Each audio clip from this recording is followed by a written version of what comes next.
Balitang boxing mga boss, nagpost ang ating kaibigan na si Pinoy Boxing Prodigy. Ayon sa kanyang caption, umayaw uli si Melindo. Ibinahagi sa atin ni Carl James Martin na muli siyang nag-alok kay Milan Melindo para ituloy ang kanilang naudlot na laban. Ang labanan ay nakatakda sana sa Super Bantamweight ngayong Abril. Ngunit sa kasamaang palad, tumanggi umano si Milan Melindo. Ang unang alok kay Melindo para sagupain si Martin ay noon pang 2023. Kagabi pa ang post na ito kahit na screenshot ko agad.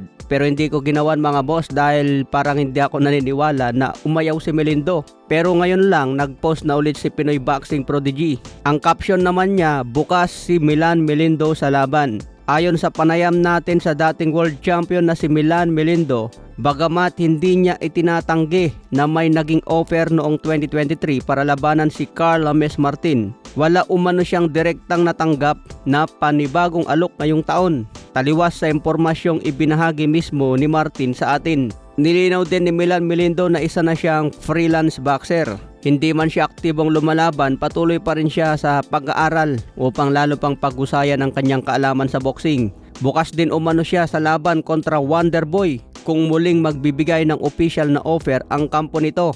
Yan ang panibagong update mga boss. Bukas po si Milan Melindo na labanan si Wonderboy basta bigyan ng offer.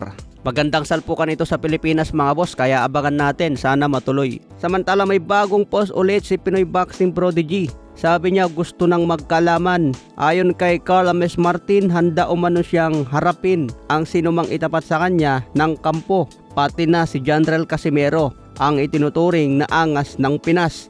So dalawa na ang tinatarget ni Wonderboy Martin, si Milan Melindo at si General Casimero. Nako, napakagandang laban talaga ito mga boss kung may kasa dito sa Pilipinas. Ang tanong, papalag ba si General Casimero? Yan ang abangan natin kung sasagot si Casimero dito. Sa iba pang balita, nakalaya na sa kulungan si Gervonta Davis matapos siyang mag-post ng $16,000 na piyansa. Si Tank Davis ay inaresto kahapon pero ilang oras lang ay nakalaya din agad. Yan ang sinasabi ko mga boss na hindi magtatagal si Tank Davis sa kulungan. Matapos makapag-bail ng $16,000, agad siyang pinalaya. Sa ngayon wala pang malinaw na pahayag mula kay Davis tungkol sa kanyang sitwasyon habang patuloy pa rin dinidinig sa korte ang kanyang mga kaso. Isa pa rin si Davis sa itinuturing na pinakamalakas ngayon sa lightweight division.